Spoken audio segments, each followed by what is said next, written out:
Le journal du Off. Le journal du Off avec Romain Cluzel. Bonjour Romain. Bonjour Nicolas. Tous les jours avec vous les indiscrétions du service politique de RMC.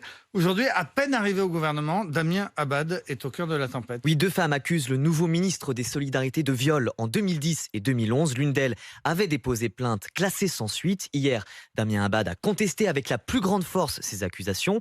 Mais du côté du gouvernement, c'est plutôt l'embarras qui prédomine. Elisabeth Borne a répondu laconiquement aux journalistes qu'elle n'était pas au courant et que les conséquences seraient tirées en cas de nouvelle saisie de la justice. Quant au ministre de l'Intérieur et de la Justice, Gérald Darmanin et Éric Dupond-Moretti, ils étaient encore moins bavards sur le sujet hier en déplacement à Bordeaux.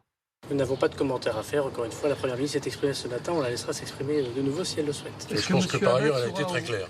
Hors micro, plusieurs soutiens d'Emmanuel Macron sont plus tranchants. Deux témoignages contre Damien Abad, ce n'est pas rien quand même. Il devrait se mettre en retrait le temps des contrôles, lance un parlementaire. Un député de l'aile gauche rajoute « Il ne peut pas démarrer ce ministère avec une épée de Damoclès au-dessus de la tête ». Malgré tout, une membre de la majorité tient à défendre son nouveau ministre. On ne peut pas s'adonner comme ça au tribunal médiatique. Et pourtant, je suis la première à défendre la libération de la parole des femmes. Si les plaintes ont été classées sans suite, il faut le respecter, conclut-elle. Et puis alors, Romain, chez les Républicains, donc l'ancienne famille de Damien Abad, on se délecte de ces accusations ? Oui, le gouvernement nous a pris un seul LR et il se retrouve avec cette affaire sur les bras, s'amuse un membre des Républicains. Un autre très remonté depuis le départ de Damien Abad assène les coups. Je serais très heureux qu'il soit dégagé et qu'il perde sa place de député. Je ne pleurerai pas sur son sort. Un député LR ne donne pas cher de la peau de Damien Abad. Une fois ministre, il n'a plus aucune plus-value. Aujourd'hui, le dégager, c'est gratuit pour Macron. Il n'a pas d'affect pour lui et en plus, il peut le faire en se donnant bonne conscience.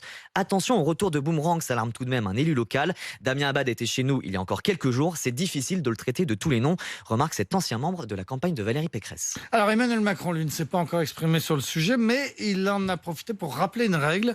Les ministres candidats qui seraient battus aux législatives devront quitter le gouvernement. Un rappel plutôt bien reçu par les marcheurs. C'est très bien, se réjouit l'un d'eux. Les ministres sont partis aux législatives en connaissance de cause. Notre parlementaire met tout de même un bémol et espère du cas par cas pour faire la distinction entre les circonscriptions très faciles et celles plus compliquées. Les ministres, en tout cas, ont reçu le message et ont arpenté leur circonscription ce week-end, à commencer par la première d'entre eux, Elisabeth Borne. Elle a passé tout le week-end dans le Calvados où elle se présente. Enfin, Éric Zemmour a dévoilé ses affiches de campagne. Affiches révélées hier soir par nos confrères de BFM TV pour sa campagne dans le Var. Éric Zemmour s'affiche en gros plan dans des tons assez clairs avec le slogan « Pour faire entendre votre voix ». Exit donc les slogans de la présidentielle du type « Pour que la France reste la France ». Une stratégie totalement assumée par un proche d'Éric Zemmour. On a une optique plus locale qu'avant et on voulait une affiche plus optimiste. Nous ne renions rien de la présidentielle, mais il faut s'en détacher et s'adapter, explique ce candidat Reconquête. Illustration de cette approche locale de la campagne, le nom du maire de la circonscription,